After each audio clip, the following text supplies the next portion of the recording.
ക്രിസ്തുവിൻ്റെ വിലയേറിയ നാമത്തിൽ എൻ്റെ സ്നേഹവന്ദനങ്ങളെ അറിയിക്കും. സ്നേഹം കൂടെ നമ്മൾ ദൈവസന്നിധിയിലായിരിക്കുമ്പോൾ ദൈവം തൻ്റെ വചനത്തിൽ കൂടെ നമ്മോട് സംസാരിക്കേണ്ടതിനായി നമുക്ക് പ്രാർത്ഥനയോടുകൂടെ ദൈവസന്നിധിയിലായിരുന്നു. കഴിഞ്ഞ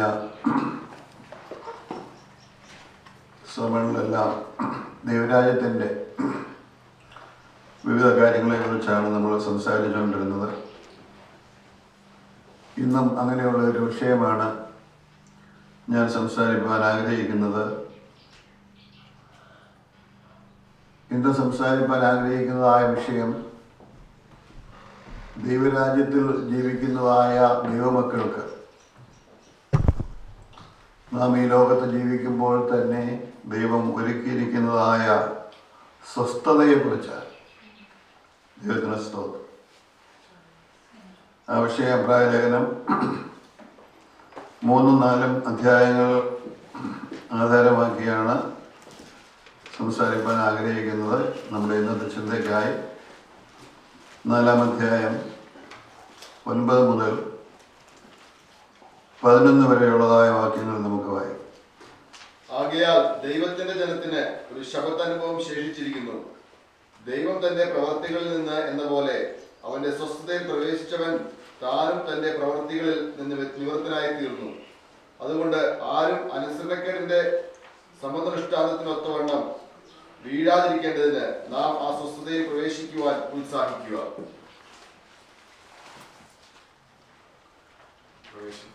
ദൈവരാജ്യത്തെ കുറിച്ച്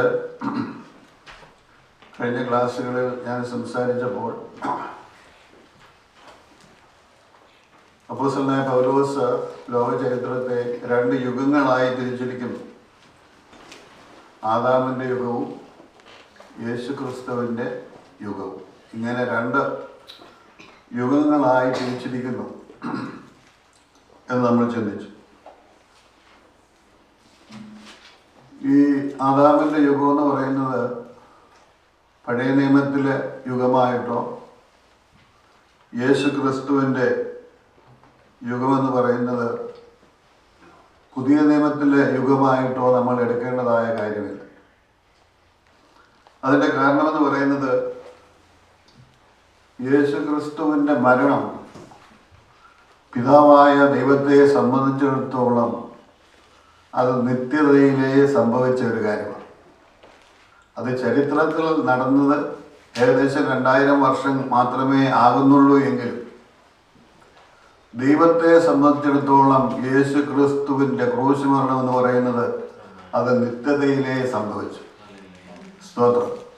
ആയതുകൊണ്ടാണ് വെളിപ്പാട് പുസ്തകം 13-ാം അധ്യായം 8-ാമത്തെ വാക്യത്തിൽ എഴുതിയിരിക്കുന്നത് ലോകസ്ഥാപനത്തിന് മുൻപേ അറുക്കപ്പെട്ടതായ ദൈവത്തിൻ്റെ കുഞ്ഞാണ് എന്ന് പറഞ്ഞാൽ ദൈവത്തിന് നേരിടേണ്ടി വരുന്നതായ ചലഞ്ചേഴ്സിനെ എല്ലാം ദൈവം നേരത്തെ തൻ്റെ മുന്നറിവിൽ തൻ്റെ ജ്ഞാനത്തിൽ അറിയുകയും അതിനുള്ളതായ പരിഹാരം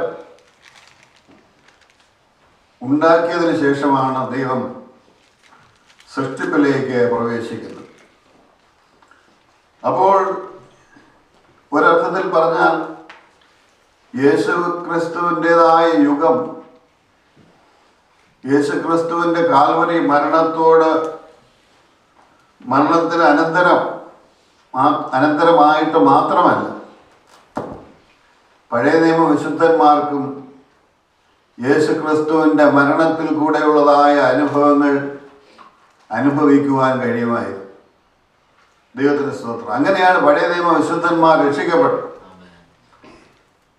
യേശു ക്രിസ്തു അബ്രഹാമിനെ കുറിച്ച് പറഞ്ഞത് എൻ്റെ ദിവസം കാണുമെന്ന് അവൻ ആഗ്രഹിച്ചു, അവൻ കണ്ടും അവൻ സന്തോഷിച്ചും ഇരിക്കുന്നു എന്നാണ് യേശു ക്രിസ്തു പറഞ്ഞത്. എന്ന് പറഞ്ഞാൽ പഴയ നിയമ വിശുദ്ധന്മാരും പോലും യേശു ക്രിസ്തുവിൽ കൂടെ വരാൻ പോകുന്നതായ രക്ഷയെയും അനുഗ്രഹങ്ങളെയും അവർ വിശ്വാസത്താൽ അറിയുകയും വിശ്വാസത്താൽ അനുഭവിക്കുകയും ചെയ്തവരായതുകൊണ്ട്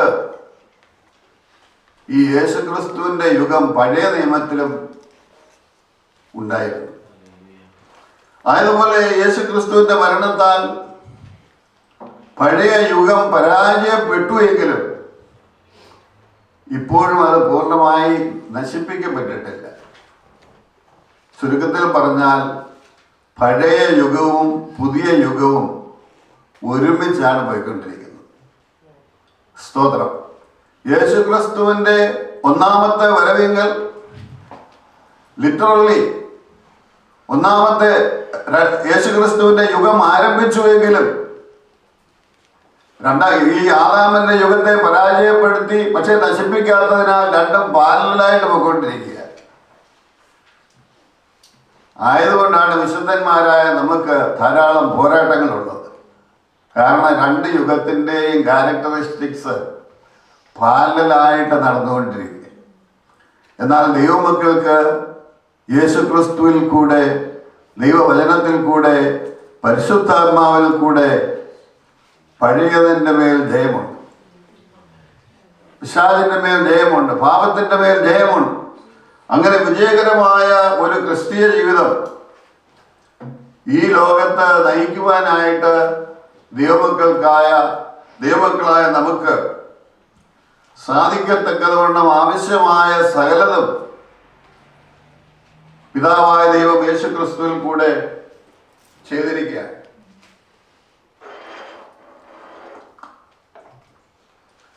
മൂന്ന് വിധ സ്വസ്ഥതകളെ കുറിച്ചാണ് ബൈബിൾ പറയുന്നത്.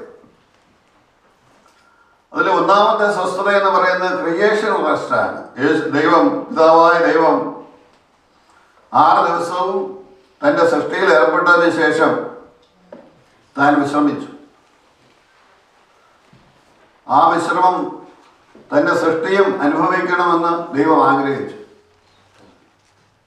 എന്നാൽ ആ വിശ്രമം അനുഭവിക്കാനായിട്ട് ദൈവത്തെ പിശാച് സമ്മതിച്ചില്ല, മനുഷ്യനെ സമ്മതിച്ചില്ല. ആയതുകൊണ്ട് ദൈവത്തിന് വിശ്രമം ഉണ്ടായില്ല.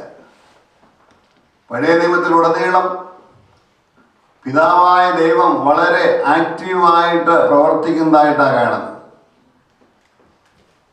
പിതാവായ ദൈവം തൻ്റെ ദൗത്യങ്ങളെല്ലാം നിർവഹിച്ചതിന് ശേഷമാണ് താൻ പുത്രനെ ഈ ലോകത്തിലേക്ക് അയക്കുന്നത്.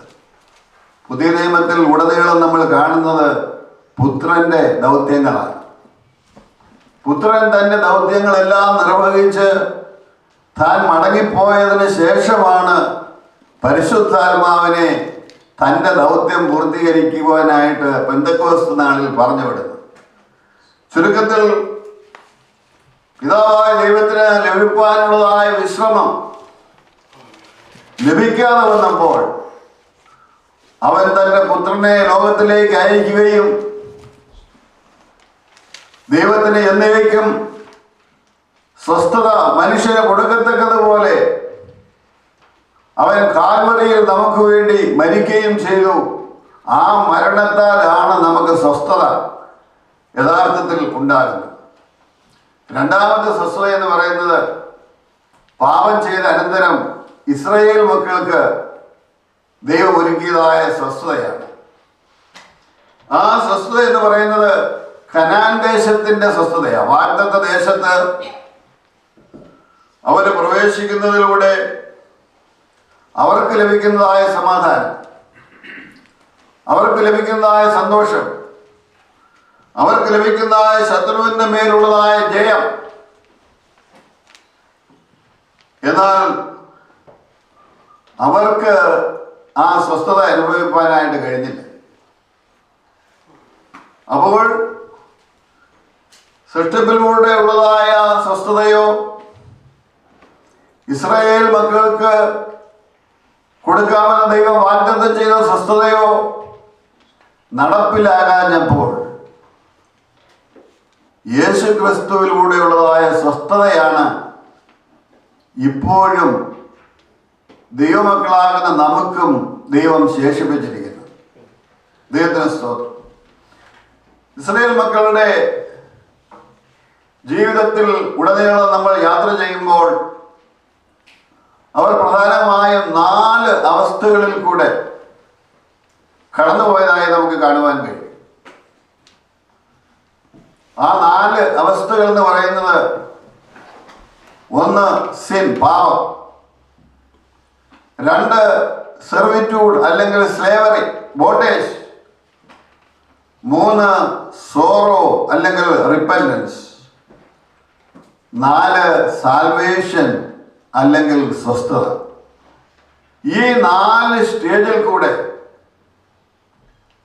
ഇസ്രായേൽ മക്കളുടെയും ഒരർത്ഥത്തിൽ ദൈവമക്കളുടെ എല്ലാം ജീവിതങ്ങൾ കടന്നു പോയിക്കൊണ്ടേയിരിക്കുകയാണ്. ദൈവത്തിന്റെ സ്തോത്രം. ഇതിൽ ഏതെങ്കിലും ഒരു സ്റ്റേജിലാണ് ഞാനും നിങ്ങൾ. പഴയ നിയമ ഇസ്രായേലും ഈ 4 വിധ അവസ്ഥകളിൽ കൂടെ കടന്ന് അവരിങ്ങനെ കറങ്ങി അവസാനം അവർ പരാജയത്തിൽ ചെന്ന് ചേരുന്നതായിട്ടാണ് നമുക്ക് കാണുവാൻ കഴിയുന്നത്. ദൈവത്തിന്റെ സ്തോത്രം. ഇസ്രായേൽ മക്കളെ ദൈവം ഇസ്രായേലിൽ നിന്നും മോശയുടെ നേതൃത്വത്തിൽ വിടുവിച്ചുകൊണ്ട് വന്നത് ദൈവം അവർക്ക് കൊടുത്തതായ രക്ഷയിൽ നിലനിന്നുകൊണ്ട് ദൈവത്തിന്റെ ദൗത്യങ്ങളെ പൂർത്തീകരിക്കാൻ വേണ്ടിയാണ്. ദൈവം കൊടുത്തതായ പ്രമാണത്തിനനുസരിച്ച് ജീവിച്ച് അവരുടെ ചുറ്റും ജീവിക്കുന്ന ജാതികൾക്കൊരു പ്രകാശമായി തീർന്ന്, ഒരു വിടുതലായി തീർന്ന്, ദൈവത്തിന്റെ ജീവനുള്ള ഒരു സാക്ഷിയായി തീരാൻ വേണ്ടിയാണ് ദൈവം അവരെ വിടുവിച്ചു. പക്ഷേ അവര് പാപത്തിലേക്ക് കൂപ്പുകുത്തുകയായിരുന്നു. ദൈവത്തിന്റെ സ്തോത്രം. ദൈവങ്ങളായ നമ്മളെയും ദൈവം വിടുവിച്ചിരിക്കുന്നത് നാം ദൈവത്തിന് വേണ്ടി ജീവിക്കാൻ വേണ്ടിയാണ്, ദൈവത്തിന് വേണ്ടി പ്രവർത്തിക്കാൻ വേണ്ടിയാണ്, ദൈവത്തിന്റെ സാക്ഷികളായി തീരുവാൻ വേണ്ടിയാണ്, രൂപാന്തരമുള്ള ജീവിതമുള്ളവരായി തീരുവാൻ വേണ്ടിയാണ്. എന്നാൽ ഇസ്രായേൽ മക്കൾ എന്ത് ചെയ്തു? അവർ പാപത്തിലേക്ക് കൂപ്പുകുത്തി. പാപത്തിലേക്ക് അവർ കൂപ്പുകുത്തിയപ്പോഴൊക്കെ സംഭവിച്ചത് എന്താണ്? അവരുടെ ശത്രുക്കൾ ബലം പ്രാപിപ്പാനിടയായി തീർന്നു. സ്തോത്രം. അവരുടെ ചുറ്റും കിടന്നിരുന്നതായ ശത്രുക്കൾ ബലമില്ലാത്തവരായിരുന്നു. എന്നാൽ ദൈവമക്കൾ ദൈവത്തിൽ നിന്ന് അകന്നു പോയപ്പോൾ അവരുടെ ശത്രുക്കൾ പ്രബലന്മാരായി തീരുകയും അവരെ അടിമകളാക്കുകയും ചെയ്തു. സ്തോത്രം. ഇന്നും അത് തന്നെ. നാം ദൈവത്തിന്റെ സന്നിധാനത്തിൽ ദൈവം നമ്മെ വിടുവിച്ചതായ രക്ഷയിൽ ദൈവം നമുക്ക് നൽകിയിരിക്കുന്നതായ പ്രമാണങ്ങളിൽ നമ്മൾ നിലനിൽക്കുന്നില്ല എങ്കിൽ നമ്മുടെ ജീവിതത്തിൽ ധാരാളം പോരാട്ടങ്ങൾ വരും. നാം പ്രതീക്ഷിക്കാത്തതായ പല സംഭവങ്ങളും നമ്മുടെ ജീവിതത്തിൽ ഉണ്ടാകും. നമുക്ക് നിയന്ത്രിക്കുവാൻ സാധിക്കാത്തതായ വിഷയങ്ങൾ നമുക്ക് നേരിടേണ്ടതായി വരും. കാരണം മറ്റൊന്നുമല്ല, ശത്രു നമ്മുടെ ജീവിതത്തിൽ പ്രബലപ്പെടുന്നത് കൊണ്ട്.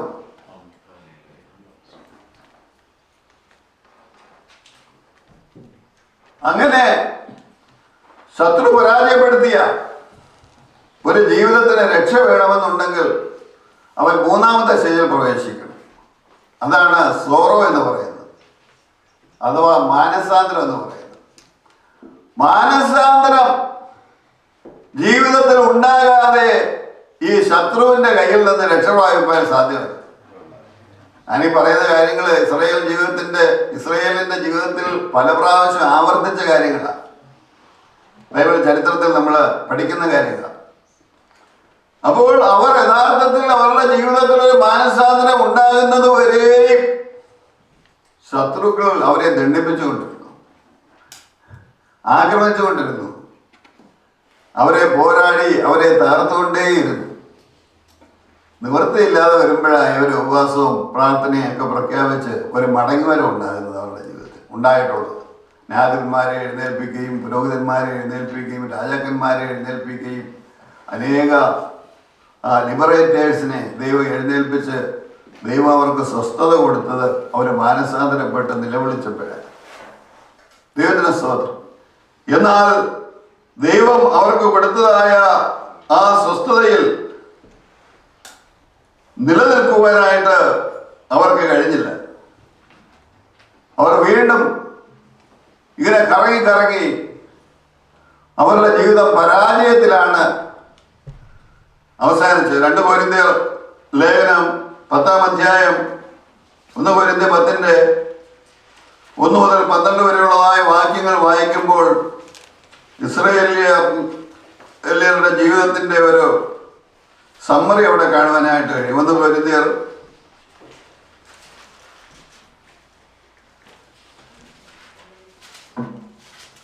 സഹോദരന്മാരെ, നമ്മുടെ പിതാക്കന്മാർ എല്ലാവരും മേഘത്തിന് കീഴിലായിരുന്നു. മേഘത്തിലും സമുദ്രത്തിലും സ്നാനമേറ്റു. അവർ നമ്മളെ പോലെ സ്നാനമേറ്റവരാ. എല്ലാവരും ഒരേ ആത്മീയ പാനീയം കുടിച്ചു, ഒരേ ആത്മീയ ആഹാരം തിന്നു. അവരെ അനുഗമിച്ച ആത്മീയ പാറയിൽ നിന്നല്ലോ അവർ കുടിച്ചത്. ആ പാറ ക്രിസ്തുവായിരുന്നു. എങ്കിലും അവരിൽ മിക്കപേരിലും ദൈവം പ്രസാദിച്ചില്ല. അവരെ മരുഭൂമിയിൽ തള്ളിയിട്ടു കളഞ്ഞു എന്ന് നിങ്ങൾ അറിയാതിരിക്കരുതെന്ന് ഞാൻ ആഗ്രഹിക്കുന്നു. ഇത് ദൃഷ്ടാന്തമായി സംഭവിച്ചു. അവർ മോഹിച്ചതുപോലെ നാമും ദുർമോഹികൾ ആകാതിരിക്കേണ്ടതിന് തന്നെ. അവരിൽ ചിലരെ പോലെ നിങ്ങൾ വിഗ്രഹാരാധികളാകരുത്. അവരിൽ ചിലർ പരസംഗം ചെയ്തു. അവരിൽ ചിലർ പരീക്ഷിച്ചു, സർപ്പങ്ങളാൽ നശിച്ചുപോയി. ആയതുകൊണ്ട് നിങ്ങൾ കർത്താവിനെ പരീക്ഷിക്കരുത്. അവരിൽ ചിലർ പൊരുപുറത്തു. 11-ാം വാക്യത്തിൽ ഇത് ദൃഷ്ടാന്തമായി അവർക്ക് സംഭവിച്ചു. ലോകാവസാനം അന്നത്തേരിക്കുന്ന നമുക്ക് ബുദ്ധി ഉപദേശത്തിനായി എഴുതിയിരിക്കും. ആകയാൽ നിൽക്കുന്നു എന്ന് തോന്നുന്നവൻ വീഴാതിരിപ്പാൻ സൂക്ഷിച്ചുകൊള്ളട്ടെ. അപ്പോൾ ഇസ്രായേലിന് പറ്റിയതായ പരാജയത്തെ അപ്പോസ്തലനായ പൗലോസ് കൊരിന്ത്യർക്ക് വിവരിച്ചതിന് ശേഷം പൗലോസ് പറയുന്നത്, അവർക്ക് സംഭവിച്ചതുപോലെ നിങ്ങൾക്ക് സംഭവിക്കരുത്. അവർക്ക് ദൈവത്തിന്റെ സ്വസ്ഥതയിൽ പ്രവേശിക്കുവാൻ കഴിഞ്ഞില്ല എന്ന്. ഒരു വാക്യം കൂടെ വായിക്കാം. യിരെമ്യാവിന്റെ പ്രവചനം 14-ാം അധ്യായത്തിലേക്ക് നമ്മൾ വരുമ്പോൾ ദൈവത്തിൽ നിന്നും പിന്മാറിപ്പോയതായ യഹൂദയെ കുറിച്ച് യിരെമ്യാവ് പ്രവചിക്കുന്ന പ്രവചനമാണ്. 7-ാമത്തെ വാക്യം, യഹോവേ, ഞങ്ങളുടെ അകൃത്യങ്ങൾ ഞങ്ങൾക്ക് വിരോധമായി സാക്ഷീകരിക്കുന്നു. ഞങ്ങളുടെ പിന്മാറ്റങ്ങൾ വളരെയാണ്. ഇസ്രായേലിന്റെ പ്രത്യാശയും കഷ്ടകാലത്ത് അവന്റെ രക്ഷിതാവുമായുള്ളവേ, നീ ദേശത്ത് പരദേശിയെ പോലെയും പരദേശിയെ പോലെയും ഒരു വ്യാപാരപ്പാൻ മാത്രം കൂടാരമടിക്കുന്ന വഴിപോക്കനെ പോലെയും ആയിരിക്കുന്നത്. ഇസ്രായേല് ഇപ്പോൾ ദൈവത്തിന്റെ സന്നിധാനത്തിൽ അകന്നു പോയപ്പോൾ അവരുടെ ജീവിതത്തിൽ ധാരാളം പ്രതികൂലങ്ങൾ കടന്നു വരികയാണ്. വെള്ളമില്ലാത്ത അവസ്ഥ, വരൾച്ച, ശത്രുവിൻ്റെതായ ആക്രമണങ്ങൾ, ഇങ്ങനെയൊക്കെ കടന്നു വന്നപ്പോൾ ദൈവം എന്ത് ചെയ്യുന്നില്ല? ദൈവം അനങ്ങുന്നില്ല. കാരണം ദൈവം അവർക്ക് ഒരു പരദേശിയെ പോലെ മാത്രമേ ആയിരുന്നു. ദൈവം അവർക്ക് ഒരു രാവ് പാർക്കുവാൻ മാത്രം കടന്നു വരുന്നതായ ഒരു ഗസ്റ്റിനെ പോലെ മാത്രമേ ആയിരുന്നുള്ളൂ. എന്ന് പറഞ്ഞാൽ അവരുടെ ജീവിതത്തിൽ ദൈവത്തിന് അവർ അതിനപ്പുറം ഒരു പ്രാധാന്യം കൊടുത്തിരുന്നില്ല. ദൈവത്തിന്റെ സ്തോത്രം. അവരുടെ ജീവിതത്തിന്റെ തീരുമാനങ്ങളിലോ അവരുടെ ജീവിതത്തിന്റെ ദൈനംദിന ജീവിതങ്ങളിലോ ദൈവത്തിന് അവർ സ്ഥാനം കൊടുത്തിരുന്നില്ല. ദൈവത്തിന്റെ സ്തോത്രം. അപ്പോൾ ഈ ദൈവിക സ്വസ്ഥതകൾ നമുക്ക് അനുഭവിക്കുവാൻ കഴിയണമെങ്കിൽ, അല്ലെങ്കിൽ ദൈവം നമുക്ക് നമ്മുടെ ജീവിതത്തിൽ ബലവാനായിരിക്കണമെങ്കിൽ, അല്ലെങ്കിൽ ശത്രു നമ്മളെ ആക്രമിക്കുമ്പോൾ നമുക്ക് ശത്രുവിന്റെ മേൽ ജയം വേണമെന്നുണ്ടെങ്കിൽ, ദൈവത്തിന്റെ സ്തോത്രം, ദൈവത്തിന് നമ്മുടെ ജീവിതത്തിൽ കൊടുക്കേണ്ടതായ സ്ഥാനം നാം കൊടുക്കുന്നെങ്കിൽ മാത്രമേ അത് സംഭവിക്കത്തുള്ളൂ. സ്തോത്രം. നമുക്കറിയാം, നമ്മുടെ വീട്ടിലൊരു ഗസ്റ്റ് വന്നാൽ നമ്മൾ എന്താ ചെയ്യുന്നത്? ആ ഫ്രണ്ട് ലിവിങ് റൂമിൽ മാത്രം ഒന്ന് കയറ്റിയിരുത്തത്തേ ഉള്ളൂ. നമ്മളെല്ലാ മുറികളും കാണിക്കത്തില്ല. കാണിക്കുമോ? ഇല്ല. പലതും കാണിക്കുമെങ്കിലും നമ്മളുടെ ട്രഷേഴ്സൊക്കെ വെച്ചിരിക്കുന്ന അലമാരമെല്ലാം തുറന്ന് നമ്മൾ കാണിക്കാറില്ല. ദൈവത്തിന് സ്തോത്രം. എന്നാൽ നമ്മുടെ കർത്താവ് ആഗ്രഹിക്കുന്നത് എന്താണെന്നറിയാമോ? നമ്മുടെ കർത്താവ് ആഗ്രഹിക്കുന്നത് നമ്മുടെ വീട്ടിലെ ഒരു പരദേശിയായിട്ടോ ഗസ്റ്റായിട്ടോ ഇരുവാനല്ല. നമ്മുടെ ജീവിതമാകുന്ന ഭവനത്തിൽ ഏറ്റവും പ്രധാന സ്ഥാനം കൊടുക്കുന്നവനായിരിക്കണം, ലഭിക്കുന്നവനായിരിക്കണം യേശുക്രിസ്തു. എന്ന് പറഞ്ഞാൽ ജീവിതത്തിൽ അവനോട് ഒളിച്ചു വെക്കുന്നതായ യാതൊരു സംഭവങ്ങളും നമ്മുടെ ജീവിതത്തിൽ ഉണ്ടാകുവാൻ പാടില്ല. നമ്മുടെ ജീവിതമാകുന്ന മുറികളിൽ അവനെ ക്ഷണിച്ച് ഓരോ മുറിയിലും കൊണ്ടുപോയി ഇന്നതാണ് ഓരോ മുക്കിലും മൂലയിലും ഇരിക്കുന്നത് എന്ന് അവനെ കാണിക്കുകയും പലതും എടുത്ത് അറിയാൻ പറയും. അവിടെ കാണിക്കാൻ കൊള്ളാത്ത പലതും ഉണ്ട്. ദൈവങ്ങളെ, ദൈവം നമ്മുടെ ജീവിതത്തിൽ ബലവാനായിരിക്കണമെങ്കിൽ, നമ്മുടെ ജീവിതത്തിൽ സ്വസ്ഥതയുണ്ടാകണമെന്നുണ്ടെങ്കിൽ നാം യേശു ക്രിസ്തുവിനെ രാജാവായി, നമ്മുടെ ജീവിതത്തിന്റെ രാജാവായി, നിയന്ത്രിക്കുന്നവനായി, സകലവും അവന്റെ മുമ്പിൽ നമ്മൾ തുറന്നു കാണിക്കുന്നെങ്കിൽ മാത്രമേ അവന് നമ്മുടെ ജീവിതത്തിൽ പ്രവർത്തിപ്പാനായിട്ട് സാധ്യമാകുള്ളൂ. അപ്പോൾ ഇസ്രായേൽ മക്കൾക്ക് ദൈവത്തിലുള്ള സ്വസ്ഥത അനുഭവിക്കുവാൻ കഴിയാത്തതിന്റെ കാരണമെന്ന് പറയുന്നത് അവർ ദൈവത്തെ അകറ്റി നിർത്തുന്നവരായിരുന്നു. എബ്രായ ലേഖനം 2, 3, 4 അധ്യായങ്ങൾ വായിക്കുമ്പോൾ ഇസ്രായേലിന്റെ ജീവിതത്തെയാണ് അവിടെ ചിത്രീകരിച്ചിരിക്കുന്നത്. മരുഭൂമിയിലെ 40 വർഷ ജീവിതത്തെയാണ് അപ്പോസ്തലനായ പൗലോസ് അവിടെ ചിത്രീകരിക്കുന്നത്. നമുക്ക് ആ വേദഭാഗങ്ങളിലേക്ക് കടന്നു വരാം. എബ്രായ ലേഖനം 2-ാം അധ്യായത്തിലേക്ക് വരുമ്പോൾ അപ്പോസ്തലനായ പൗലോസ് ഇസ്രായേൽ മക്കളുടെ പരാജയങ്ങളെ, സ്വസ്ഥതയെ അനുഭവിക്കുവാൻ കഴിയാഞ്ഞതായ ഇസ്രായേൽ മക്കളുടെ പരാജയങ്ങളെ എടുത്തു കാണിച്ചതിന് ശേഷം എബ്രായ ക്രിസ്ത്യാനികളോട് ഉപദേശിക്കുന്ന ഉപദേശമാണ് ഈ അധ്യായങ്ങളിൽ കാണുന്നത്. ഈ ലേഖനം എന്ന് പറയുന്നത് എഴുതിയത് എബ്രായ വിശ്വാസികൾക്കാണ്, ക്രിസ്ത്യാനികൾക്കാണ്. അവര് രക്ഷിക്കപ്പെട്ടവര്, സ്നാനപ്പെട്ടവര്, പരിശുദ്ധാത്മാവിനെ പ്രാപിച്ചവര്, വരാനിരിക്കുന്ന ദൈവരാജ്യത്തിന്റെ ശക്തി ആസ്വദിച്ചവര്. ഇങ്ങനെയുള്ളതായ ജനം വീണ്ടും അവരുടെ പഴയ സിസ്റ്റത്തിലേക്ക്, ആരാധനയിലേക്ക്, ദേവാലയങ്ങളിലേക്ക്, പൗരോഹിത്യത്തിലേക്ക് മടങ്ങിപ്പോകുവാനായി ഇങ്ങനെ എത്തി നോക്കിക്കൊണ്ടിരിക്കുക. സ്തോത്രം. അവരോടാ പൗലോസ് പറയുന്നത്, നിങ്ങളുടെ മുൻഗാമികൾക്ക് പറ്റിയത് എന്താണെന്ന് നിങ്ങൾ അറിയാതിരിക്കരുത്. സ്തോത്രം. നിങ്ങൾ നാശത്തിലേക്ക് പോകുന്നവരുടെ കൂട്ടത്തിലാകരുത്. എബ്രായ ലേഖനം നമ്മൾ വായിച്ചു നോക്കിയാൽ ദൈവമക്കളെ 2ആയിട്ട് തിരിച്ചിരിക്കുക. ആരൊക്കെയാണെന്നറിയാമോ? ഒന്ന്, വിശ്വസിച്ച് രക്ഷ പ്രാപിക്കുന്നവരുടെ കൂട്ടം, വിശ്വാസത്തിന് വേണ്ടി പോരാടുന്നവരുടെ കൂട്ടം. എബ്രായ ലേഖനം 11-ാം അധ്യായത്തിൽ വിശ്വാസ വീരന്മാരെയാണ് പൗലോസ് അവതരിപ്പിക്കുന്നത്. അവരവരുടെ ആത്മീയ യാത്ര ചെയ്യുകയാണ്. ആ യാത്ര എങ്ങോട്ടാ അവർ യാത്ര ചെയ്യുന്നേ? സ്വർഗീയ സിയോനിലേക്കാണ് അവർ യാത്ര ചെയ്യുന്നത്. സ്തോത്രം. ഇളകാത്ത പട്ടണത്തിലേക്ക്, അടിസ്ഥാനമുള്ള പട്ടണത്തിലേക്ക് അവർ യാത്ര ചെയ്യുന്നത്. വിശ്രമത്തിലാണ് അവർ ജീവിക്കുന്നത്. ദൈവത്തിന്റെ സമാധാനവും സന്തോഷവും ദൈവത്തിന്റെ വിജയവും അനുഭവിച്ചുകൊണ്ടാണ് അവര് ജീവിക്കുന്നത്.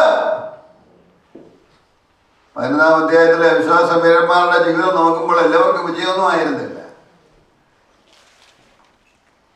അവർക്ക് ധാരാളം കഷ്ടങ്ങളും പ്രതികൂലങ്ങളും ആക്രമണങ്ങളും ഒക്കെ നേരിടേണ്ടി വന്നപ്പോഴും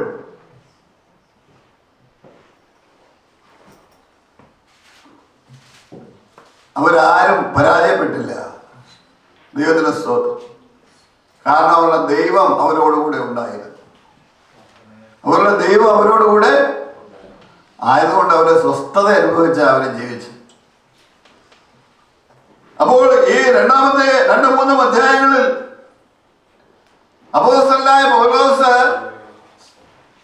ഇസ്രായേൽ മക്കൾക്ക് സംഭവിച്ചതായ അബദ്ധങ്ങളെ ചൂണ്ടിക്കാണിച്ചുകൊണ്ട് പറയുന്നത്, നിങ്ങളും അവരെ പോലെ രക്ഷിക്കപ്പെടുകയും സ്നാനപ്പെടുകയും അഭിഷേകം പ്രാപിക്കുകയും ദൈവമക്കളായും ഒക്കെ തീരുകയും ചെയ്തവരാ. പക്ഷേ അവർക്ക് സംഭവിച്ചതുപോലെ നിങ്ങളും വഴിയിൽ വെച്ച് നശിച്ചു പോകുന്നവരാകരുത്. കാരണം നമ്മൾ ലക്ഷ്യത്തോടുകൂടെ നമ്മുടെ ക്രിസ്തീയ യാത്ര ആരംഭിച്ചവരാ. ഈ ലോകത്ത് എന്തെങ്കിലും നേടാൻ വേണ്ടി അല്ല നമ്മളായാലും ക്രിസ്ത്യാനികളായത്. അങ്ങനെയുള്ളവര് ഈ പ്രോസ്പെരിറ്റിക്കാരൊക്കെ അങ്ങനെയുള്ളവരാണെന്ന് വേണമെങ്കിൽ പറയാം. നമ്മുടെ ലക്ഷ്യം അതല്ല. അങ്ങനെയുള്ളവര് അവിശ്വാസികളെക്കാൾ അരിഷ്ടന്മാരെന്നാ പൗലോസ് പറയുന്നത്. നമ്മുടെ ലക്ഷ്യം അങ്ങനെയല്ല. ദൈവത്തിന്റെ സ്തോത്രം. 2-ാം അധ്യായത്തിൽ വരുമ്പോൾ വല്ലപ്പോഴും ഒഴുകിപ്പോകാതിരിക്കേണ്ടതിന് കേട്ടത് നിങ്ങൾ അധികം ശ്രദ്ധയോടെ കരുതിക്കൊള്ളണം. 4-ാമത്തെ വാക്യത്തിൽ വരുമ്പോൾ ഇത്ര വലിയ രക്ഷയെ നിങ്ങൾ ഗണ്യമാക്കാതെ പോകരുത്. 3-ാം അധ്യായത്തിൽ വരുമ്പോൾ നിങ്ങളുടെ അപ്പോസ്തലനായ യേശുവിനെ, നിങ്ങളുടെ മഹാപുരോഹിതനായ യേശുവിനെ നിങ്ങൾ ശ്രദ്ധിച്ചു നോക്കുവീൻ. 6-ാമത്തെ വാക്യം, പ്രത്യാശയുടെ ധൈര്യവും പ്രശംസയും അവസാനത്തോളം മുറുകെ പിടിക്കുവീൻ. 8, ഇന്ന് നിങ്ങൾ അവന്റെ ശബ്ദം കേൾക്കുന്നു എങ്കിൽ നിങ്ങളുടെ ഹൃദയത്തെ നിങ്ങൾ എന്ത് ചെയ്യരുത്? കഠിനമാക്കരുത്. ദൈവത്തിന്റെ സ്തോത്രം. ദൈവസന്നിധി വരുമ്പോൾ നമ്മൾ ദൈവവചനം കേൾക്കുമ്പോൾ നമ്മുടെ ഹൃദയങ്ങളെ നമ്മൾ കഠിനമാക്കരുത്. നമ്മൾ പ്രാർത്ഥിക്കണം, ദൈവമേ, ദൈവത്തിന്റെ പരിശുദ്ധാത്മാവേ എന്നെ സഹായിക്കണമേ, പല വചനങ്ങളും എനിക്ക് അനുസരിക്കുവാൻ കഴിയുന്നില്ല, ദൈവമേ എന്നെ സഹായിക്കണമേ എന്ന് പ്രാർത്ഥിക്കുന്നവരായിരിക്കണം നമ്മൾ. അല്ലാതെ കഠിനമാക്കുന്നവരാകരുത്. 9-ാമത്തെ വാക്യം, അവിടെ വെച്ച് നിങ്ങളുടെ പിതാക്കന്മാർ എന്നെ പരീക്ഷിച്ചു. 10, അവർ എപ്പോഴും തെറ്റിപ്പോകുന്ന ഹൃദയമുള്ളവർ, എന്റെ വഴികളെ അറിയാത്തവർ എന്ന് ഞാൻ പറഞ്ഞു. 11, എന്റെ സ്വസ്ഥതയിൽ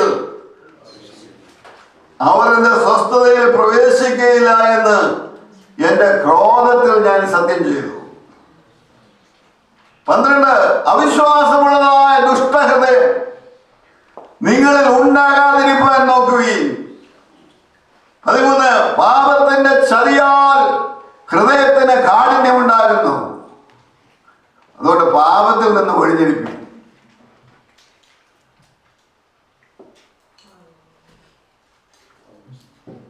ചുരുക്കത്തിൽ ഈ ഇസ്രായേൽ മക്കൾക്ക് സംഭവിച്ചത്, അവരൊക്കെ രക്ഷിക്കപ്പെട്ടവരായിരുന്നെങ്കിലും അവർ ആ പഴയ ആദാമ്യ യുഗത്തിൽ നിന്ന് രക്ഷപ്പെട്ടിരുന്നില്ല. സ്തോത്രം. കഴിഞ്ഞ സമ്മേളനം നമ്മൾ ചിന്തിച്ചു, റോമാലേഖനം 1:18 മുതൽ 32 വരെ പഴയ ലോകത്തിൽ ജീവിക്കുന്നവരുടെ മാനസികാവസ്ഥ എന്താണ്? A blinded heart, a hardened heart, a reprobate mind. അവർ ചെയ്യുന്നത് എന്താണെന്ന് അവർക്ക് തന്നെ അറിഞ്ഞുകൂടാ. ദൈവത്തിന് സ്തോത്രം. അപ്പോൾ ആ പഴയ യുഗത്തിൽ നിങ്ങൾ ജീവിക്കുന്നവരാകരുത്. 18, പാപത്തിന്റെ ചതിയാൽ കഠിനപ്പെടരുത്.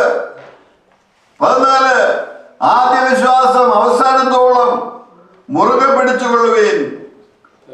15, ഇന്ന് നിങ്ങൾ അവന്റെ ശബ്ദം കേൾക്കുന്നുവെങ്കിൽ നിങ്ങളുടെ ഹൃദയങ്ങളെ കഠിനമാക്കരുത്. 17, 40 ആണ്ട് ഞാൻ അവരോട് ക്രുദ്ധിച്ചു. സ്തോത്രം. നാം ദൈവത്തോട് സഹകരിക്കാതെ, ദൈവത്തിന്റെ പ്രമാണങ്ങളെ ആചരിക്കാതെ, ദൈവത്തോട് നമ്മൾ മറുതലിക്കുമ്പോൾ ദൈവം നമ്മുടെ ശത്രുവായി മാറുകയാണ്. മിത്രമല്ല, രക്ഷിക്കുന്നവനല്ല, അവൻ നമ്മുടെ ശത്രുവായി മാറുകയാണ്. അവരുടെ ശവങ്ങൾ 17 അവരുടെ ശവങ്ങൾ മരുഭൂമിയിൽ വീണുപോയി. എൻ്റെ സ്വസ്ഥതയിൽ അവർ പ്രവേശിക്കുകയില്ല എന്ന് ഞാൻ ആണയിട്ടു. 4-ാമത്തെ അധ്യായം വരുമ്പോൾ നിങ്ങളിൽ ആർക്കെങ്കിലും അത് ലഭിക്കാതെ പോയി എന്ന് വരാതിരിക്കാൻ ഭയപ്പെടുക.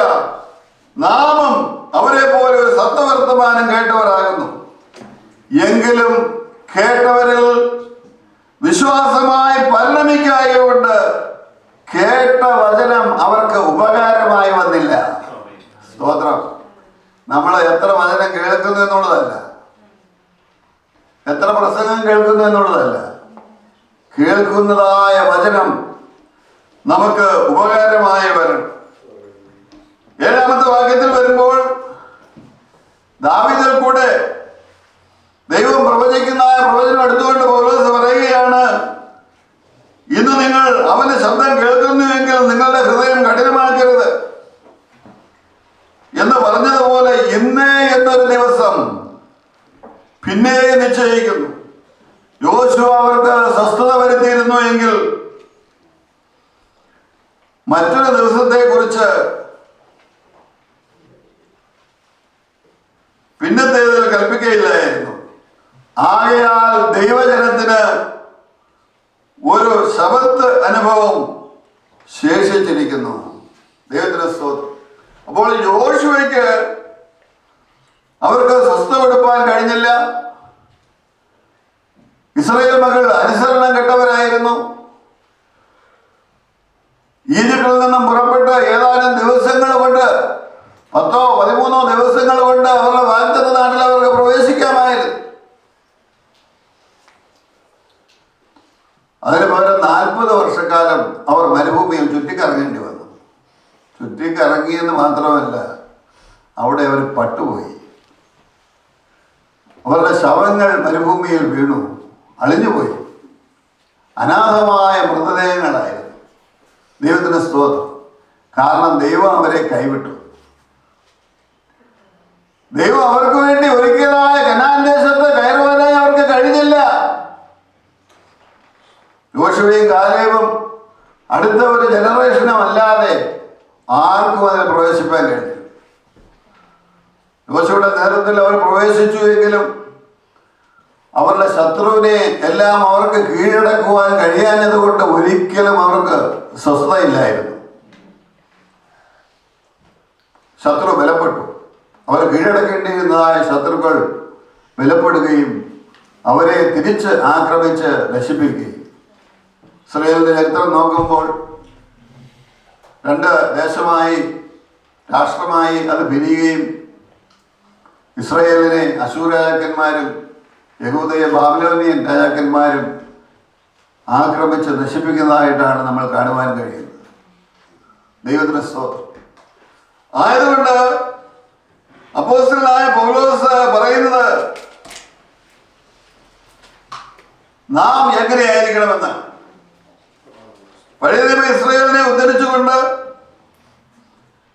അപ്പോസ്തലനായ പൗലോസ് പറയുന്നത് അവർക്ക് ലഭിക്കാതെ പോയതായ സ്വസ്ഥത നമുക്ക് ലഭിക്കണമെങ്കിൽ നാം എന്ത് ചെയ്യും?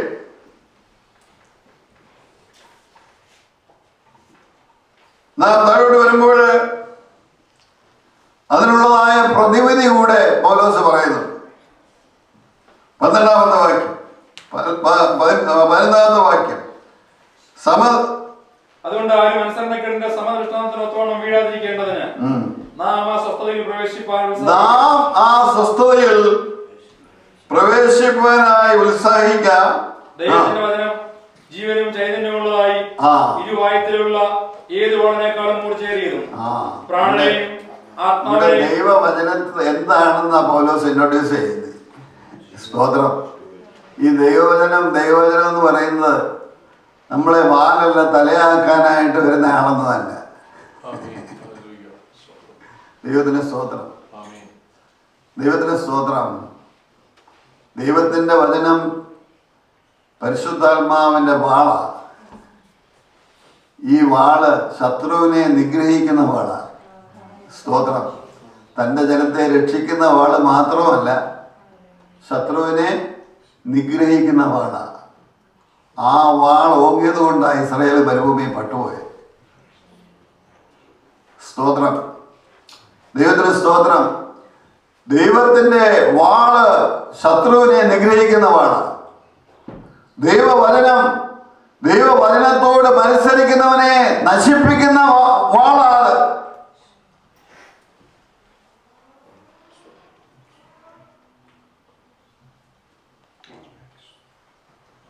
റോമാലേഖനം 9-ാം അധ്യായം 30 മുതൽ 33 വാക്യങ്ങൾ ഒന്ന് വായിക്കാം.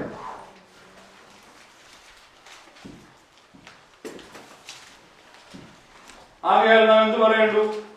നീതിയെ പിന്തുടരാത്ത ജാതികൾ നീതി പ്രാപിച്ചു. നീതിയെ പിന്തുടരാത്തതായ ജാതികൾ നീതി പ്രാപിച്ചു. അതായത് നമ്മൾ യഹൂദന്മാരല്ലാത്തവർ, നമ്മൾ നീതി പ്രാപിച്ചു, നമ്മൾ നീതീകരണം പ്രാപിച്ചു, നമ്മൾ രക്ഷിക്കപ്പെട്ടു. വിശ്വാസത്താലുള്ള നീതി തന്നെ. അത് നമ്മൾ എങ്ങനെയാ സാധിച്ചത്? വിശ്വാസത്താലാ. നമ്മളെ തന്നെ ദൈവസന്നിധിയിൽ നമ്മൾ താഴ്ത്തി. നമ്മൾ പാപികളാണെന്ന് നമ്മൾ സമ്മതിച്ചു. നമ്മൾ ഒന്നിനും കൊള്ളരുതാത്തവരാണ് എന്ന് നമ്മൾ ദൈവസന്നിധിയിൽ സമ്മതിച്ചു. സ്തോത്രം, സ്തോത്രം. അപ്പോൾ അവൻ നമുക്ക് വേണ്ടി കാൽവറിയിൽ ചെയ്തതിന്റെ ഫലം നമുക്ക് അനുഭവിക്കാനായി കഴിഞ്ഞു. നീതിയുടെ പ്രമാണം പിന്തുടർന്ന ഇസ്രായേലോ ആ പ്രമാണത്തിൽ എത്തിയില്ല. നീതിയുടെ ആരായിരുന്നു ഇസ്രായേൽ യഹൂദന്മാര്? അവര് നീതിയുടെ പ്രമാണത്തെ പിന്തുടർന്നവരാ. ദൈവത്തിന്റെ ന്യായപ്രമാണം 10 കൽപ്പനകൾ കൈകൊണ്ട് വാങ്ങിച്ചവരാ. അവകാശം പറഞ്ഞവരാ അവര്. ഞങ്ങളാണ് ദൈവത്തിന്റെ ജനമെന്ന്. പക്ഷേ ദൈവത്തിന്റെ നീതീകരണം എന്താണ് എന്ന് അവർക്ക് അറിയുവാനായിട്ട് കഴിഞ്ഞില്ല. മജോറിറ്റി ഓഫ് രക്ഷിക്കപ്പെടാൻ കഴിഞ്ഞില്ല അവർക്ക്. അതിന്റെ കാരണം എന്താ? വിശ്വാസത്താലല്ല, പ്രവൃത്തികളാൽ തന്നെ അവർ ആ നീതീകരണത്തെ അന്വേഷിച്ചത് കൊണ്ടാണ്. അവർ ആ ഇടർച്ചക്കല്ലിന്മേൽ, അതായത് ദൈവവചനം, ന്യായപ്രമാണം, ദൈവവചനം, യേശു ക്രിസ്തു അവർക്ക് രക്ഷയ്ക്കായിട്ട് തീർന്നില്ല. പിന്നെ എന്തായിട്ട് തീർന്നു? ഇടർച്ചക്കല്ലായി തീർന്നു. ന്യായവിധിയുടെ കല്ലായി യേശു ക്രിസ്തു അവർക്ക് തീർന്നു. ന്യായവിധിയുടെ കല്ലായി ന്യായപ്രമാണം അവർക്ക് തീർന്നു. ന്യായവിധിയുടെ കല്ലായി ദൈവവചനം അവർക്ക് മാറി. കാരണം അവരുടെ മനോഭാവം ശരിയായിരുന്നില്ല, അവരുടെ അപ്രോച്ച് ശരിയായിരുന്നില്ല, അവരുടെ സമീപനം ശരിയായിരുന്നില്ല, അവരുടെ മാനസിക നില ദൈവരാജ്യത്തിൽ ഒന്നവണ്ണമായിരുന്നില്ല. അപ്പോൾ ഈ ദൈവവചനം എന്ന് പറയുന്നത് നമ്മൾ വിചാരിക്കുന്നത് പോലെ നമ്മളെ അനുഗ്രഹിക്കാൻ വേണ്ടി മാത്രമേ ഇരിക്കുന്നതല്ല. ദൈവവചനത്തെ നേരെ ചൊവ്വയെ നമ്മൾ അനുകരിക്കുന്നില്ലെങ്കിൽ, ദൈവവചനത്തോട് നമ്മൾ വിളയാട്ടം കാണിക്കുകയാണെങ്കിൽ അതൊരിക്കലും നമുക്ക് ശുഭമായിരിക്കത്തില്ല. നിങ്ങൾ ആരെങ്കിലും അങ്ങനെ ചെയ്യുന്നതല്ല ഞാൻ പറയുന്നത്. ദൈവത്തിന് സ്തോത്രം. ദൈവവചനം എന്ന് പറയുമ്പോൾ നമ്മൾ ഞെട്ടണം, നടുങ്ങുകയും. പാപം എന്ന് പറയുമ്പോൾ നമ്മൾ ഞെട്ടണം. സ്തോത്രം, സ്തോത്രം. ദൈവത്തിന്റെ വചനം ദൈവം എന്തിനുപയോഗിക്കുന്നു? ദൈവവചനം അനുസരിക്കാത്തവരെ ശിക്ഷിക്കാനായിട്ട് ഉപയോഗിക്കുമ്പോൾ, ദൈവത്തെ അനുകരിക്കുന്നവരെ രക്ഷിക്കാനായിട്ടും ദൈവം ഈ വചനം ഉപയോഗിക്കുന്നു. സ്തോത്രം.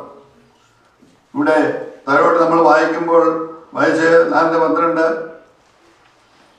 ദൈവത്തിന്റെ വചനം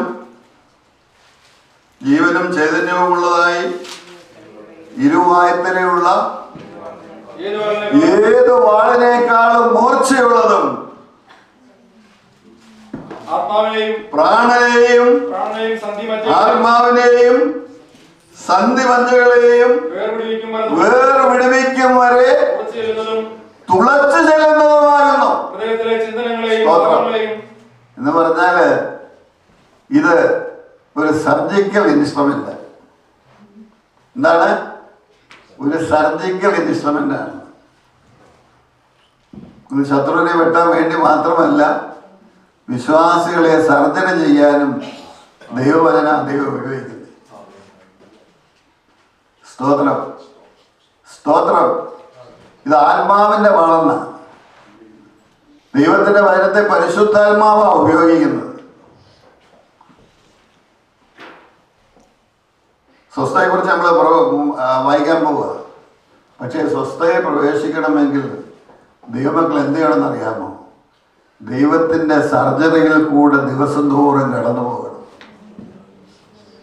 സ്തോത്രം. നമുക്കറിയാം, നമ്മൾ നേഴ്സസ് പ്രൊഫഷനിലുള്ളവർ ഇതിന് പേര് സർജിക്കൽ ടേബിൾ ഉണ്ടല്ലയോ ഓപ്പറേഷൻ തിയേറ്ററിൽ. ഒരുവിധപ്പെട്ട കേസുകളെല്ലാം അനന്തീക്ഷ കൊടുത്തുകൊണ്ടാണ് എടുക്കുന്നത് അല്ലയോ? ആണ്. തമ്പുരാൻ നമുക്ക് അനസ്തേഷ്യ ഒന്നും തരാൻ ആഗ്രഹിക്കുന്നില്ല. നമ്മൾ വില്ലിംഗിലി സബ്മിറ്റ് ആണെങ്കിൽ വോളണ്ടറി ആയിട്ട് മേശയെ കടന്ന് കർത്താവ് എന്നെ ഓപ്പറേറ്റ് ചെയ്യണമേ.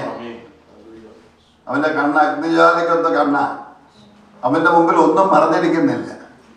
ഉള്ളത് മുഴുവൻ തുറന്ന് പറഞ്ഞ് എന്ത് എൻ്റെയും നിങ്ങളുടെയും ജീവിതത്തിലുള്ള എല്ലാ മാലിന്യങ്ങളെയും തുറന്നു പറഞ്ഞ് പരിശുദ്ധാത്മാവിന് തൻ്റെ വചനത്താൽ നമ്മളെ ശുദ്ധീകരിപ്പാൻ ഓപ്പറേറ്റ് ചെയ്യുവാൻ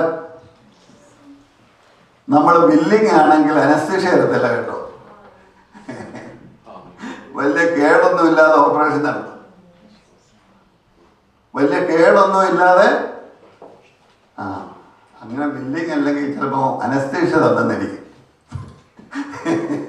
അത് ഭയങ്കരമാണ്. എൻ്റെ ദൈവമേ ആർക്കും അത് വരാതിരിക്കട്ടെ എന്ന് ഞാൻ പ്രാർത്ഥിക്കുക. യോനയുടെ ജീവിതചരിത്രം നമുക്കറിയാം. അവൻ ദൈവത്തിൻ്റെ വാക്ക് കേൾക്കാതെ ഓപ്പോസിറ്റ് ദിശയിലോട്ട് പോയപ്പോൾ അവൻ എന്താ സംഭവിച്ചത് നമുക്കും അറിയാം. അനസ്തേഷ്യ കിട്ടി. ഓപ്പറേഷന് മുമ്പേ അനസ്തേഷ്യ കൊടുത്തു. നേരം പിന്നെ കടലിലെടുത്തിടേണ്ടി വന്നു. അതുകൊണ്ട് തീർന്നില്ല. വികരത്തിൻ്റെ വയറ്റിലോട്ട് പോയി പാദമ്മ പാതാളത്തിൽ പോയെന്നാണ് അവൻ പറയുന്നത്. അവിടെ കിടന്നുകൊണ്ട് നിലവിളിക്കുക. മാനസാന്തരം വരുന്നത് ഒരേ അവിടെ കിടന്ന് നിലവിളിക്കുക. സ്തോത്രം, സ്തോത്രം. അപ്പോൾ അനസ്തേഷ്യ കിട്ടാൻ വേണ്ടി നമ്മൾ കാത്തിരിക്കരുത് ഒരിക്കലും. അതൊരു ഭയങ്കര ട്രീറ്റ്മെൻറ്റാണ്. അതിനെക്കുറിച്ച് ഞാൻ വിശദീകരിക്കുന്നില്ല. യഹോവയുടെ കയ്യിൽ വീഴുന്നത് ഭയങ്കരം. ദൈവത്തിന് സ്തോത്രം. എന്താണ് പൗലോസ് ഇവിടെ പറയുന്നതെന്നറിയാമോ? ദൈവമക്കൾ ആ സ്വസ്ഥതയിൽ പ്രവേശിക്കണമെങ്കിൽ നാം വില്ലിങ്ങലി എന്ത് ചെയ്യണം? ഒരു സർജറിക്ക് കീഴ്പ്പെടണം. അത് പരിശുദ്ധാത്മാവാണ് ചെയ്യുന്നത്, മനുഷ്യരാരും അല്ല. ദൈവവചനം കൊണ്ടാണ് ചെയ്യുന്നത്. ആത്മാവിൽ എന്തുണ്ട്? കളങ്കമുണ്ട്. പ്രാണനിൽ മാലിന്യങ്ങളുണ്ട്. ചിന്തകളിൽ പാപങ്ങളുണ്ട്. സ്തോത്രം. ഇതിനെല്ലാം കീറി മുറിച്ച് എടുത്ത് കളയുവാൻ നമ്മളെ കൊണ്ടൊക്കെയല്ലേ. അത് ദൈവത്തിന്റെ പരിശുദ്ധാത്മാവിന് മാത്രമേ സാധിക്കുകയുള്ളൂ. നാം ദൈവസന്നിധിയിൽ നമ്മെ തന്നെ സമർപ്പിക്കുമ്പോൾ ഓപ്പറേഷൻ സക്സസ് ആകും. ഓപ്പറേഷൻ സക്സസ് ആയാൽ എന്താണ് സംഭവിക്കുന്നതുകൂടെ നോക്കിക്കൊണ്ട് നമുക്ക് ഈ ചിന്ത അവസാനിപ്പിക്കാം. 14-ാമത്തെ വാക്യം. ആകയാൽ ദൈവപുത്രനായ യേശു ആകാശത്തിൽ കൂടി കടന്നുപോയ ഒരു ശ്രേഷ്ഠ മഹാപുരോഹിതനായി നമുക്കുള്ളതുകൊണ്ട് നമ്മുടെ യേശു ആകാശത്തിൽ കൂടെ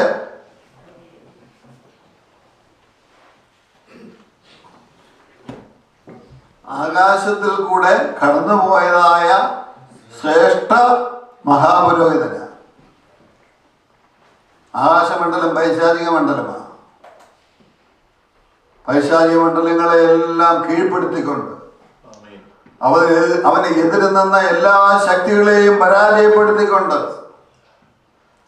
വിജയശ്രീലാളിതനായി അവൻ എവിടേക്കാണ് കയറിപ്പോയെന്നറിയാമോ? സാക്ഷാൽ ഹോളി പ്ലേസിലേക്കാണ് കടന്നത്. Holy of holies. സ്തോത്രം. ഈ ലോകത്തിലെ ഒരു ടെമ്പിളിലേക്ക്, ഒരു ആലയത്തിന്റെ അതിപരിശുദ്ധ സ്ഥലത്തേക്കല്ല യേശു പോയത് സാധാരണ മഹാപുരോഹിതന്മാർ ചെയ്യുന്നത് പോലെ. അവൻ സാക്ഷാൽ സ്വർഗത്തിലേക്ക് വിജയശ്രീലാളിതനായി കടന്നുപോയി.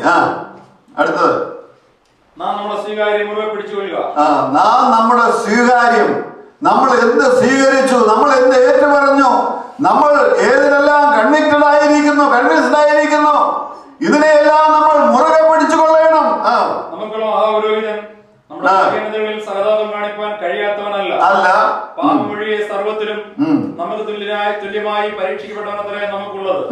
അതുകൊണ്ട് കരുണ ലഭിപ്പാനും തത്സമയത്ത് സഹായത്തിനുള്ള കൃപ പ്രാപിപ്പാനുമായി നാം ധൈര്യത്തോടെ കൃപാസനത്തിനടുത്ത് ചെല്ലുക. ദൈവമക്കളെ, അതാണ് സ്വസ്ഥത എന്ന് പറയുന്നത്. സ്വസ്ഥത എന്ന് പറയുന്നത് കീടങ്ങളാകുന്ന നമ്മൾ, കീടങ്ങളും പുഴുക്കളുമാകുന്ന നമുക്ക് ഈ സകല അണ്ടകടാകളെയും സൃഷ്ടിച്ചതായ സർവേശ്വരന്റെ സന്നിധിയിലേക്ക് കടന്നു ചെല്ലുവാനുള്ളതായ പദവി. സ്തോത്രം, സ്തോത്രം. യേശു ക്രിസ്തുവിന്റെ അടുക്കലേക്ക്, ദൈവത്തിന്റെ സന്നിധിയിലേക്ക് ഏതൊരാവശ്യവുമായി ദൈവസന്നിധിയിലേക്ക് കടന്നു ചെന്ന് നമ്മുടെ പിതാവിനോട് നമ്മുടെ കാര്യങ്ങളെ പറഞ്ഞ് നമ്മളുടെ പ്രശ്നങ്ങൾക്കെല്ലാം പരിഹാരം കിട്ടുവാൻ തക്കതുവണ്ണം ഏത് സമയത്തും അവന്റെ അടുക്കൽ കടന്നു ചെല്ലുവാൻ നമുക്ക് തന്നിരിക്കുന്നതായ പദവി. അത് ഓപ്പറേഷൻ സക്സസ് ആയെങ്കിലേ നടക്കും കേട്ടോ. അതാണ് ഈ 4ാമത്തെ സ്റ്റേജ്. ഇസ്രായേലിന്റെ 4 സ്റ്റേജുകളെ കുറിച്ച് നമ്മൾ ചിന്തിച്ചു. സാൽവേഷൻ സ്റ്റേജ് എന്ന് പറഞ്ഞാൽ എന്താണെന്ന് അറിയാം? ദൈവവുമായിട്ട് നിരന്തര ബന്ധത്തിലിരിക്കുന്ന അനുഭവമാണ്. ദൈവസന്നിധിയില് ദൈവവുമായിട്ട് നിരന്തര ബന്ധത്തിലിരിക്കുന്ന അനുഭവമാണ്. അത് പ്രാർത്ഥനയുടെ അനുഭവമാണ്, അത് മാനസാന്തരത്തിന്റെ അനുഭവമാണ്, അത് പരിശുദ്ധാത്മാവിൽ നിറഞ്ഞു ജീവിക്കുന്ന അനുഭവമാണ്, അത് ശത്രുവിന്റെ മേൽ ജയമെടുക്കുന്ന അനുഭവമാണ്. സ്തോത്രം. ദൈവവുമായിട്ട് നിരന്തര ബന്ധത്തിൽ ഏത് സമയത്തും ദൈവസന്നിധിയിൽ കടന്നു ചെല്ലുവാൻ കഴിയുന്നതായ അവസ്ഥ.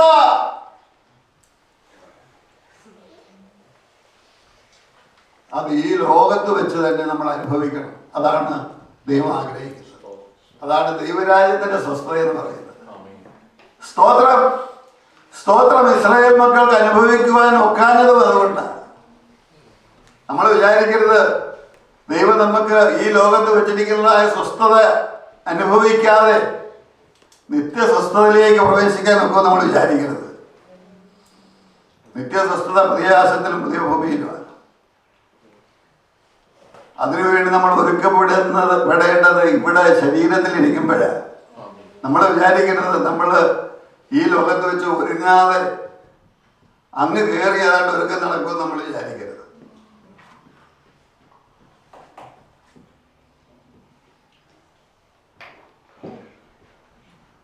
ഈ ലോകത്ത് ജീവിക്കുമ്പോൾ തന്നെ യേശു ക്രിസ്തുവുമായി ഉള്ളതായ നിരന്തര ബന്ധം, ദൈവവചനവുമായിട്ടുള്ള നിരന്തര ബന്ധം, പാപത്തെ ജയിക്കുന്നതായ ജീവിതത്തിന്റെ അവസ്ഥ, പരീക്ഷകളെ ജയിക്കുന്നതായ അനുഭവങ്ങൾ, മാനസാന്തരപ്പെടുന്നതായ അനുഭവങ്ങൾ. മാനസാന്തരം എന്ന് പറയുന്നത് നമ്മൾ വിചാരിക്കുന്നത് പാപികൾക്ക് വേണ്ടി അല്ലല്ല. നമ്മളെല്ലാവരും മാനസാന്തരപ്പെടേണ്ടവരാണ്. നമ്മളെല്ലാവരും യോഹന്നാൻ പറയുന്ന ഒരുത്തന് പാപം ഇല്ല എന്ന് പറയുന്നെങ്കിൽ അവൻ തന്നെ വഞ്ചിക്കുന്ന കള്ളനാണ് പറയുന്നത്.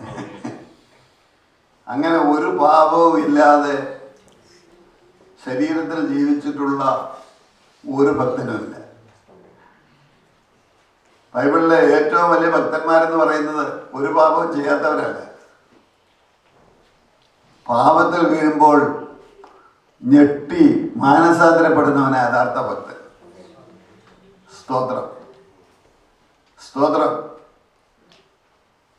മാനസാന്തരം എന്ന് പറയുന്നത് ഒരു വെറും ദുഃഖമല്ല.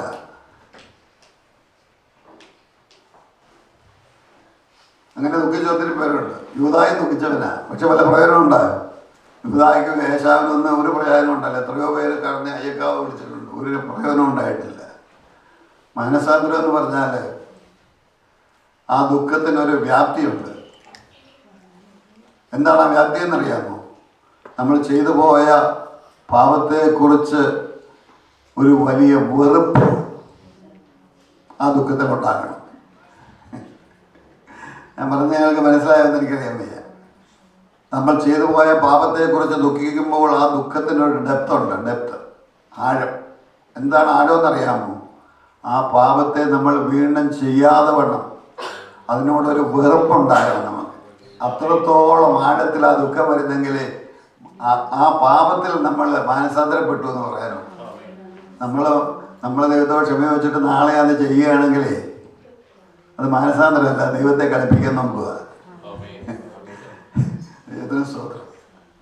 ദൈവത്തിന് സ്തോത്രം. അങ്ങനെയാണെങ്കിൽ മാനസാന്തരപ്പെടുവാനുള്ള എത്രയോ പാപങ്ങൾ വിശ്വാസികളെന്ന് നാം പറയുന്ന നമ്മളുടെ ജീവിതത്തിലുണ്ട്. മാനസാന്തരപ്പെടേണ്ടതായ പാപങ്ങൾ. പാപം എന്ന് പറയുന്നത് കമ്മീഷൻ മാത്രമല്ല, ഒഫീഷ്യൻസും പാപമാണ്. ചെയ്യേണ്ടത് ചെയ്യാത്തതും പാപമാണ്. ഒന്ന് ഓർത്ത് നോക്കിയേ, നമ്മൾ എവിടെ നിൽക്കുന്നതെന്ന്. ദൈവത്തിൻ്റെ കരുണയിലാണ് ദൈവമക്കളെ നമ്മൾ ജീവിക്കുന്നത്. ദൈവത്തിൻ്റെ കൃപയിലാണ് നമ്മൾ ജീവിക്കുന്നത്. ദൈവത്തിൻ്റെ കൃപയിലാണ് നമ്മൾ സ്വസ്ഥത അനുഭവിക്കുന്നത്. ഏതു നേരത്തും ദൈവസന്നിധിയിൽ കടന്നു ചെന്ന് ശുദ്ധീകരണം പ്രാപിപ്പാനുള്ള പ്രൊവിഷൻ ദൈവം നമുക്ക് നൽകിയിരിക്കുകയാണ്. അതുകൊണ്ടാണ് യോഹന്നാൻ അപ്പോസ്തലൻ പറയുന്നത്, പാപം ഇല്ല എന്ന് നീ പറയരുത്. പിന്നെ എന്തോ പറയണ്ടേ? നിന്റെ പാപങ്ങളെ നീ ഏറ്റുപറയണം. നീ ശുദ്ധീകരണം പ്രാപിക്കണം. അത് ദിവസത്തോറും നമ്മളിൽ നടക്കണം, നിമിഷത്തോറും നമ്മളിൽ നടക്കണം. ദിനംതോറും ഒരു സർജറിക്കായി നമ്മെ ഏൽപ്പിച്ചു കൊടുക്കണം. സ്തോത്രം.